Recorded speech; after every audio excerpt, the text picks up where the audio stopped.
ఇప్పుడు ఏ విషయాల్లో మనం పరిశుద్ధంగా ఉండాలి?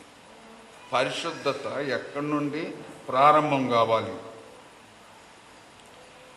3 విషయాలు.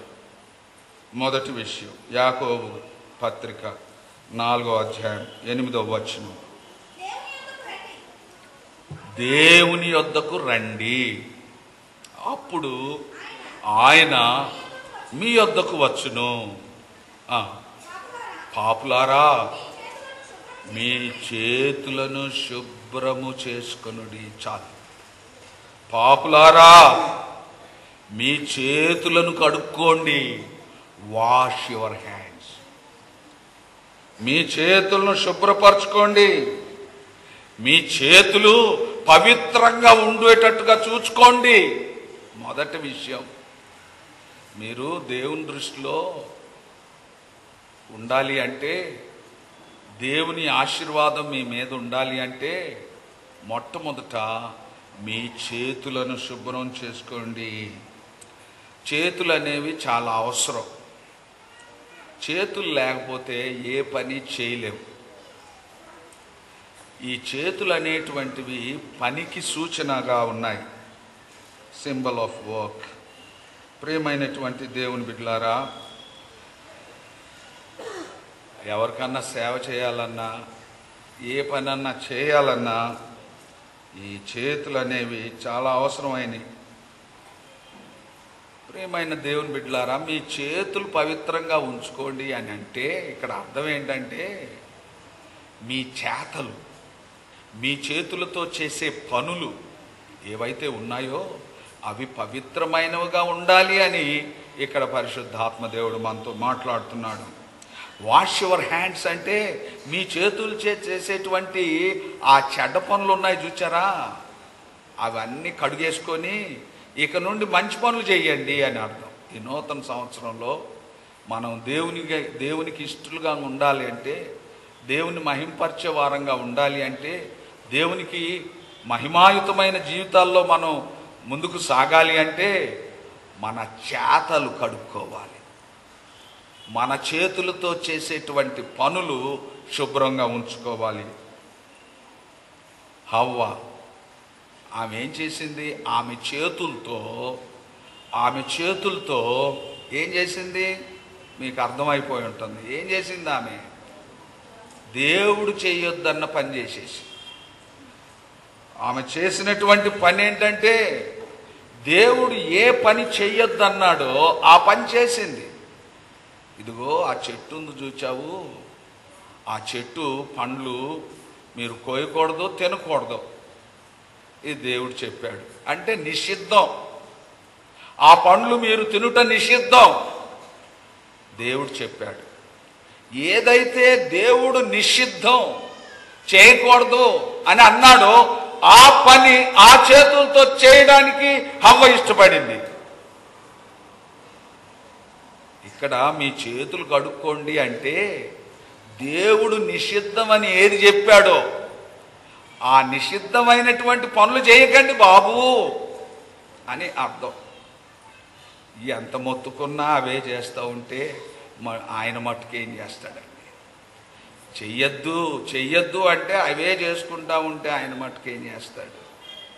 ప్రియమైనటువంటి దేవుని బిడ్డలారా, నిషిద్ధమైనటువంటి వాటిని ఆమె ముట్టుకుంది. ఆకాను అనే వ్యక్తి ఉన్నాడు. మీరు ఎరుకో పట్టణంలోకి వెళ్తున్నారు. ఎరుకో పట్టణం ఉంది చూచారు, అది శపించబడిన పట్టణం. It's a cursed city. ఆ పట్టణంలో ఉన్నవన్నీ కూడా శపించబడినవే. ఇప్పుడు మీరు ఎరుకో పట్టణాన్ని స్వాధీనపరచుకోబోతున్నారు. ఎరుకో పట్టణాన్ని మీరు స్వాధీనపరచుకున్న తర్వాత ఆ శపించబడిన పట్టణంలో మీరేం ముట్టుకోకండి, ఒక చీపురు పుల్ల కూడా ఆశపడకండి అని చెప్పాడు దేవుడు. ఆ ఎరుకో పట్టణంలో చీపురు పుల్ల కూడా శపించబడిందే. చీపురు పుల్లను తీసుకోవడానికి కూడా మీరు ఆశపడకండి. అంటే చీపురు పుల్ల అంటే గడ్డి. చీపురు పుల్లలు గడ్డితో తయారు చేసి ఆ పట్టణంలో గడ్డి కూడా శపించబడిందే, మీరు దేన్ని ఆశపడుకోండి అని దేవుడు ఆజ్ఞాపించాడు.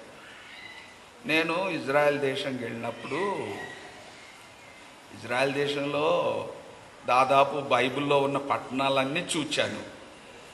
అన్ని పట్టణాల్లోకి వెళ్ళాను, ఒక్క ఎరుకో పట్టణంలోకి వెళ్ళలేదు.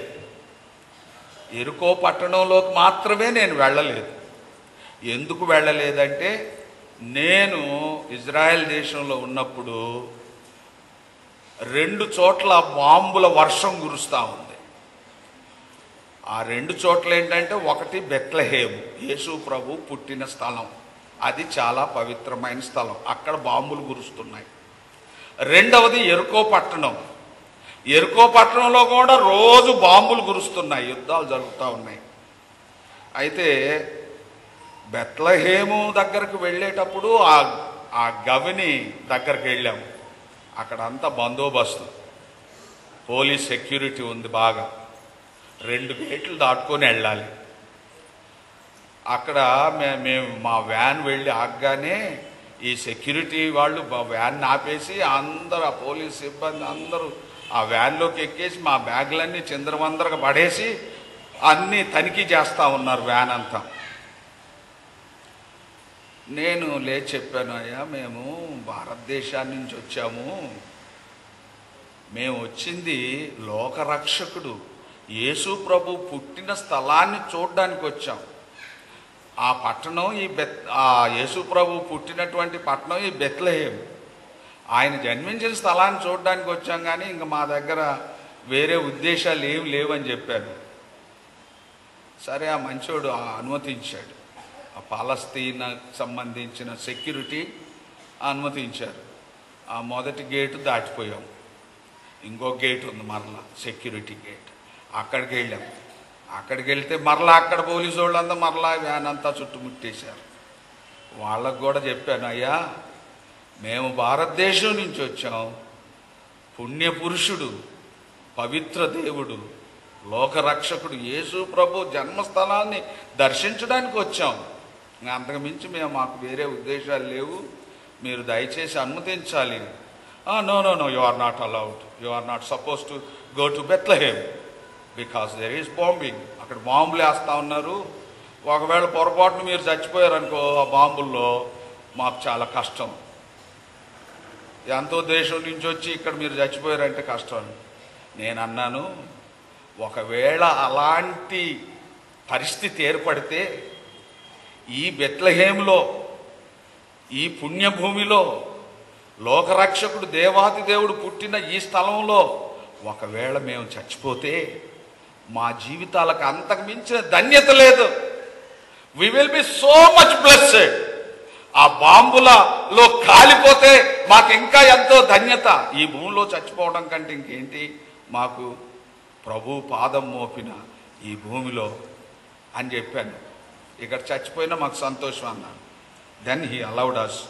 ఆయన మమ్మల్ని అలౌ చేశాడు. వాళ్ళ వ్యాన్లో ఎక్కించుకో, మా వ్యాన్ బయటనే పెట్టేసి వాళ్ళు ఒక వ్యాన్ అరేంజ్ చేసి, ఒక గైడ్ని అరేంజ్ చేసి, పాలస్తీనీయుడిని అరేంజ్ చేసి మమ్మల్ని ఎట్లో పంపించాడు. మేము పోయాం, చూసాం. దేవుని కృప. తర్వాత అన్ని ప్లేసులు మంచిగా ఉన్నాయి. ఈ 2 ప్లేసులే. ఎరుకో పట్టణం, అక్కడ బాంబింగ్ జరిగి ఎరుకోలోకి వెళ్ళాలి. మేము ఎరుకో పట్టణంలోకి వెళ్ళాలి. ఎరుకో పట్టణంకి వెళ్తుంటే మా గైడ్ అంటున్నాడు, అయ్యో ఎరుకో పట్టణంలో కూడా బాంబుల వర్షం కురుస్తుంది, మనం దాంట్లోకి వెళ్ళలేము అన్నాడు. సరే, మాకు కూడా అంత ఇంట్రెస్ట్ లేదు ఎరుకో పట్టణంలోకి వెళ్ళాలని. బైబిల్ చెప్తుంది కదా అది శబ్దమైన పట్టణం అని, మనం ఎందుకు వెళ్ళాలి అక్కడికి, వెళ్ళకపోయినా పర్లేదులే అన్నాను. అయితే మీకు దూరం నుండి చూపిస్తానని ఒక గుట్ట మీదకి తీసుకెళ్ళి, బోర్డర్ మీదకి తీసుకెళ్ళి, అదిగో కనిపిస్తుంది అదే ఎరుకో అని చూపించాడు. దట్ ఈస్ జెరికో, మీరు చూచే పట్టణం. అది ఎలా ఉందంటే ఈ ఎండకి తళతళ తళతళ మెరిసిపోతుంది, కాలిపోతున్నట్టుగా కనపడుతుంది. ఒక పచ్చదనం లేకుండా ఉంది, ఒక చల్లదనం లేకుండా ఉంది. ప్రియమైన దేవుని బిడ్డలారా, ఆ భూభాగం అంతా మంచిగుంది, ఒక్క ఎరుకో పట్టణమే కాలిపోతున్నట్టుగా కనపడుతుంది నేటికి, ఈరోజు కూడా. ఒకవేళ మీలో ఇజ్రాయెల్ దేశంకి వెళ్ళాలంటే ఈ మార్చిలోనో ఎప్పుడో ఏర్పాటు జరుగుతున్నాయి యెరూషలేంకి వెళ్ళడానికి. మన సంఘం నుంచి ఒక 20 మంది ఇజ్రాయెల్ దేశానికి వెళ్ళడానికి సిద్ధపడుతున్నారు. మీలో ఇంకా ఎవరన్నా మార్చిలో ఇజ్రాయెల్ దేశంకి వెళ్ళాలంటే పాస్పోర్ట్స్ డబ్బులు రెడీ చేసుకోండి, వెళ్ళొచ్చు. ఈరోజు మీరు వెళ్ళి చూసిన ఎరుకో పట్టణం కాలిపోతున్నట్టుగా కనిపిస్తుంది. It is truth. దేవుని వాక్యము ఒక్కటి కూడా నిరర్థకం కాదు. దేవుని వాక్యంలో ఏదైతే శపించబడిన పట్టణం అంటే మీరు ఈరోజు కూడా చూస్తారు అది శపించబడిన పట్టణమే అని. చుట్టూ పచ్చదనం, ఒక్క ఎరుకోలో మాత్రమే గడ్డి కూడా మొలవకుండా ఉంది, ఎండిపోయిన ఎడారిలాగా ఉంది. ప్రభు అంటున్నాడు, జాగ్రత్త, మీరు ఎరుకోను జయిస్తున్నారు, ఎరుకో పట్టణంలోకి వెళ్తున్నారు, అక్కడ ఒక గడ్డి పూస కూడా మీరు ఆశపడకండి, ఒక పుల్ల కూడా ఆశపడకండి. ఈడ ఆకానున్నాడు, చూచాడు. ఎప్పుడైతే ఎరుకో పట్టణాన్ని స్వాధీనం చేసుకున్న అది గోడలు కూల్చివేయబడ్డాయో బంగారము వెండి విలువైన వస్త్రాలను కొన్ని తీసుకొచ్చి దాచుకున్నాడు. ప్రియమైన దేవుని బిడ్డలారా, శపించబడినటువంటి వాటిని తన చేతులతో ముట్టుకున్నాడు. మీ చేతులు జాగ్రత్త. Keep your hands holy, keep your works holy. మీ చేతులు, మీ చేతలు, మీ పనులు పవిత్రంగా ఉండాలి. ఈ నూతన సంవత్సరంలో దేవుడు నిషిద్ధమైంది అన్నప్పుడు దాన్ని ముట్టుకోకండి. మీరు మద్యముతో మత్తులై ఉండకండి అంటే ఇంకా మనకు ఆ మద్యం గ్లాసే కావాలి. 5 అయిందంటే పిచ్చులు లేస్తూ ఉంటాయి కొందరికి. సాయంకాలం 5 కొట్టిందంటే ఇక పిచ్చులు లేస్తూ ఉంటాయి. 5 నుంచి 10 గంటల వరకు కొందరు నేను చూస్తాను, వాళ్ళు నిజంగా పిచ్చోళ్ళు అయిపోతారు.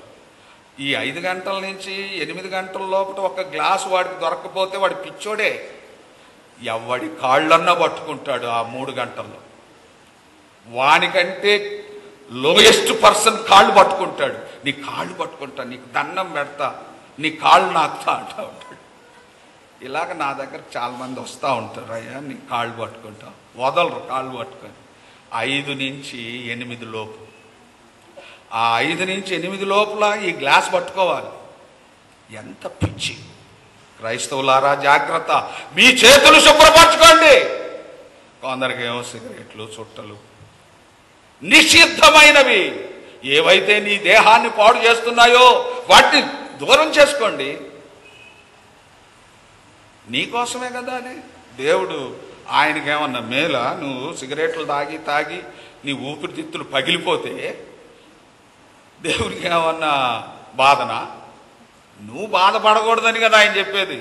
నీ ఊపిరితిత్తులు పగిలిపోతాయిరా బాబు, నీ ఊపిరితిత్తులు క్యాన్సర్ వస్తాయి. ఆ సిగరెట్లకు దూరంగా, బీడీలకు దూరంగా, సుట్లకు దూరంగా ఉండంట, పొగాకును దూరంగా ఉంచండి అని దేవుడు చెప్తా ఉంటే నిషిద్ధమైనటువంటి వాటిని పట్టుకోవడానికే ప్రయత్నం చేస్తున్నాం. ఈ నూతన సంవత్సరంలో నేను ఇంక ఇది బీడీని పట్టుకొని, సిగరెట్ని పట్టుకొని, చుట్టను పట్టుకొని అని అనలేవా?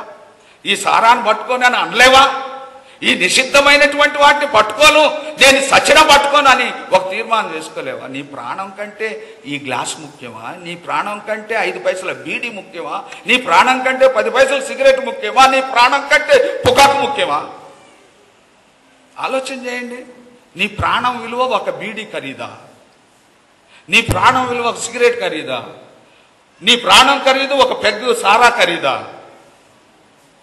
ఆలోచన చేయండి. ఒకసారి ఇంటికి వెళ్ళి హాయిగా పండుకొని మంచిగా భోంచేయండి. ఈరోజు స్పెషల్ ఉంటుంది కదా, భోంచేసి మంచమే పండుకొని నేను చెప్పిన మాటల్లో పరిశుద్ధాత్మ దేవుడు నీతో మాట్లాడిన విషయాల్లో ఏదన్నా తప్పు ఉందేమో ఆలోచన చేయండి. దేవునికి ఏమన్నా స్వార్థం ఉందా? నిషిద్ధమైనటువంటి వాటిని ముట్టుకోకండి. ఆహారము కాని దాని కొరకు మీరేలా మీ రోకల ఇచ్చెదరు? సంతృష్టి కలుగజేయని దానికి మీ కష్టార్జితమును ఎందుకు వ్యయపరచెదరు? Why do you waste your money? కష్టపడి పని చేస్తావు, ఒక్క గుక్కలో మింగేస్తావు. నీ పిల్లలేమో ఆకలికి చేస్తున్నారు, నీ పిల్లలేమో చిరిగిపోయిన బట్టలు వేసుకుంటున్నారు. ప్రియమైన దేవుని బిడ్డలారా, ఈ నూతన సంవత్సరంలో నేను పరిశుద్ధుడును గనుక మీరు పరిశుద్ధులై ఉండుడి, be holy because I am holy. దేవుడు చెప్తున్నాడు. మీ చేతులు శుభ్రంగా ఉంచుకోండి.